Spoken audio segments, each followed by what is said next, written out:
importante nós, como crentes da igreja, reconfigurarmos a nossa visão a respeito da igreja.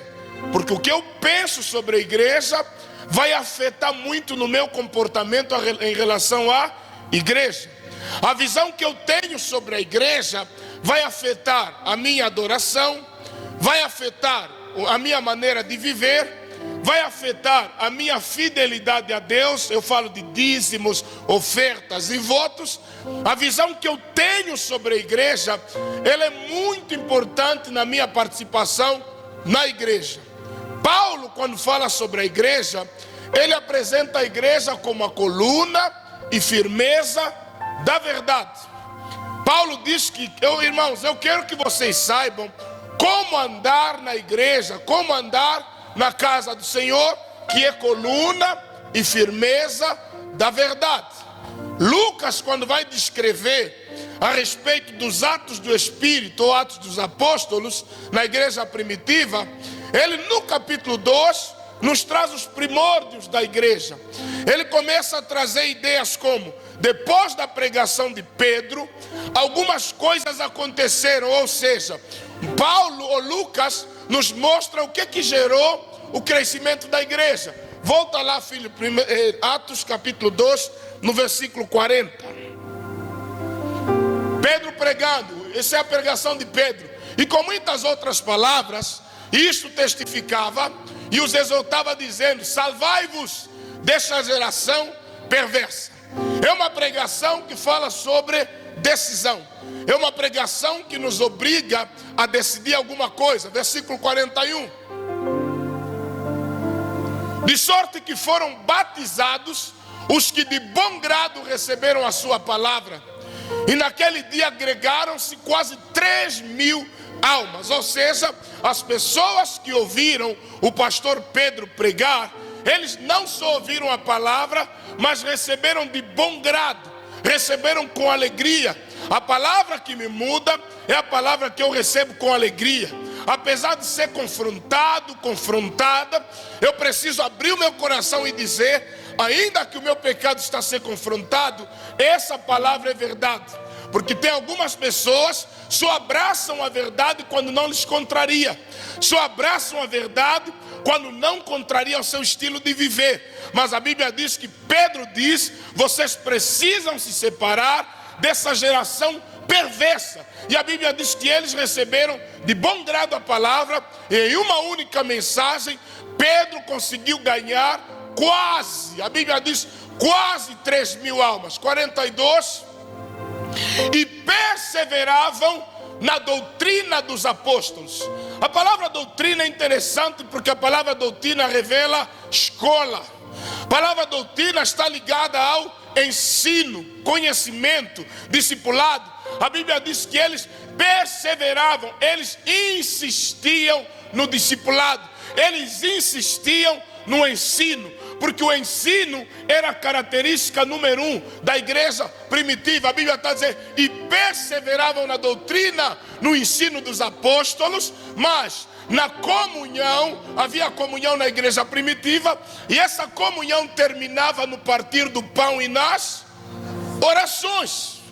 A igreja primitiva não era uma igreja que orava por obrigação, eles oravam como estilo de vida. Era muito normal eles estarem em oração diante da presença de Deus. Era uma vida de perseverança. Eles não oravam uma semana e na outra semana diziam: semana passada oramos muito, essa semana ainda vamos descansar. Não, eles oravam como estilo de vida. Porque tem crente assim: se ele orar 3 dias, vai descansar 6 meses. Por isso a vida espiritual está como está. Eles perseveravam, constantemente estavam lá na oração. 43. E a Bíblia diz que em toda a alma havia temor. Irmãos, uma igreja sem temor está a lutar contra si mesma, está a lutar contra a manifestação de Deus no meio dela. Deus se manifesta num lugar onde Ele é respeitado. Deus se manifesta num lugar onde Ele é temido. Temor é muito diferente do medo. Temor está muito conectado com respeito. Temor está muito conectado com reverência. A Bíblia está dizendo: em toda a alma havia temor, e por conta disso e muitas maravilhas e sinais se faziam pelos apóstolos. Ou seja, aonde o povo responde com temor, Deus responde com maravilhas e sinais. Então, se a igreja quiser milagres, tem que estabelecer uma atmosfera de quê? De temor. Temor com as coisas de Deus. Amado, é interessante que existem demônios mais crentes do que crentes. A Bíblia diz que Satanás, os demônios, sabem que Deus existe e estremecem. Tiago falando sobre isso. Mas tem crente, mesmo sabendo que ele está na presença de Deus, mas capacita na hora do culto, lhe ligam na hora do culto, saco, alô, sim, estou na igreja, tá bem, sim, tu sai já da igreja, irmão, vai cair um raio na tua cabeça. Você tem que ter temor. Agora que você está sentado aqui, não tem nada mais importante que vai acontecer fora daqui. Sair da oração para atender o recolhedor de lixo. Você não pode sair da oração para atender o homem da Ende. Espera. Nossos filhos têm que saber que quando meu pai e a minha mãe estão a orar, ele agora está ocupado com Deus. Ele agora está falando com a pessoa mais importante. E tem que haver temor. E a Bíblia diz, e em toda a alma, isso em toda a igreja, havia temor. E muitas maravilhas e sinais se faziam pelos apóstolos. Ou seja, não era muito escândalo, muito propósito, muita oração. Mas o temor na igreja estabelece uma atmosfera de quê? Milagre. Porque há um tempo que quando a igreja teme, os milagres fluem de forma natural. Continua o texto. E todos os que criam estavam primeiro juntos. Todos aqueles que criam estavam juntos. Amados, a unidade da igreja é um princípio que a igreja não pode abrir mão por sobre circunstância nenhuma. O reino das trevas é um reino unido. Jesus falou, se Satanás expulsa Satanás, porventura o seu reino não está dividido, e uma casa dividida não pode prevalecer. Uma casa dividida não fica em pé. Não pode haver divisão no corpo de Cristo. E todos nós devemos ser agentes da unidade. Você não pode ser um porta-boato. Conhece porta-boato? Tira de um sítio, leva no outro. Tira de uma irmã, leva na outra com a irmã. Tira de uma camamã, leva na outra camamã. Mas você tem que evitar isso. Porque isso quebra esse negócio de crer e estar juntos. E a Bíblia diz que tinham tudo em comum. Porque a ideia de igreja vai além do que essa ideia que nós temos. Eu te saúdo com a paz do Senhor, mas não me interessa se está a passar fome. Eu nem vou perguntar como é que ele está, para não ser minha obrigação lhe ajudar. Então aí os irmãos só falam, passou. Nem fala Pai do Senhor, ele passou. A Bíblia diz, eles tinham tudo, hein? É você mesmo que até no teu carro o culto termina, não consegue levar lá ninguém. Você tem problema? Tinha uma irmã na Bíblia que dizia assim, tenho pouco combustível. Mas irmão, nós vivemos no mesmo caminho. Será que mais pessoas dentro do carro, o combustível acaba mais rápido? Mas quando você orou, disse, se o Senhor mesmo me deu um carro, eu mesmo que vou andar a transportar os irmãos. Aí Deus deu, eu lavei o carro ontem. O carro está muito limpo, então não quero que ninguém suje. Deus vai receber. Jó disse, o Senhor deu, o Senhor tomou. Vai, rápido, eu quero pregar.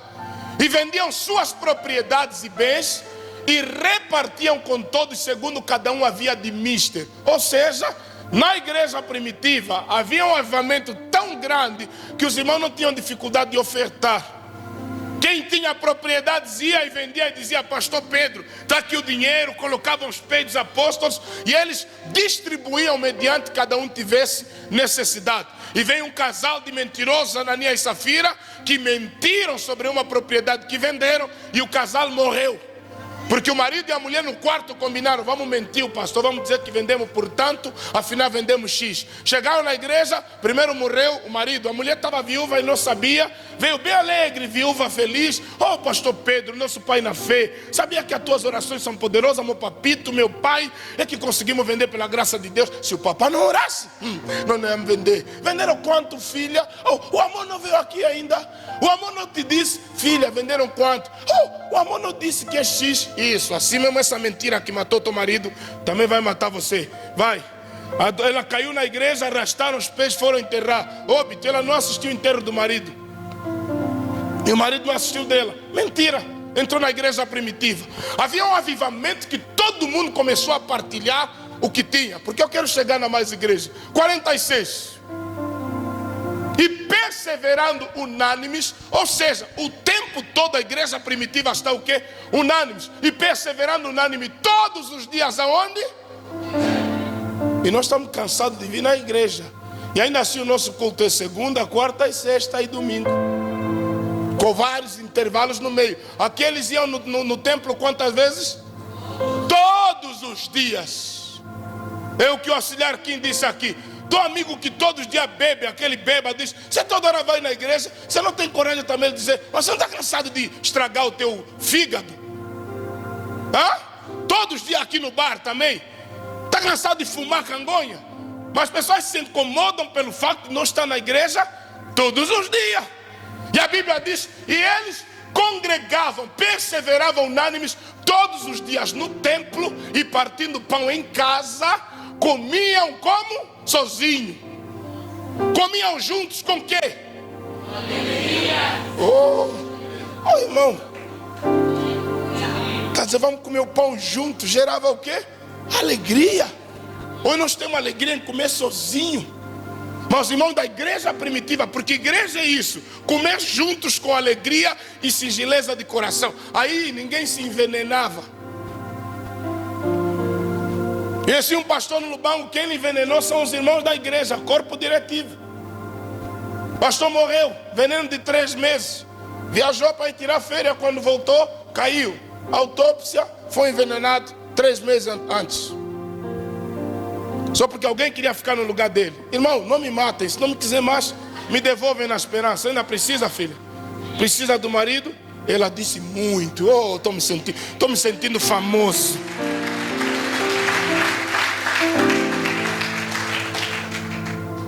Eles comiam junto, com alegria, com singeleza. Era aquela coisa: você é meu irmão, eu sou teu irmão. Era uma família na igreja primitiva. Tudo isso estava acontecendo. Deus está fazendo milagre. Os irmãos estão a orar. Os apóstolos estão a ensinar doutrina. Cada um sabe qual é a posição dele.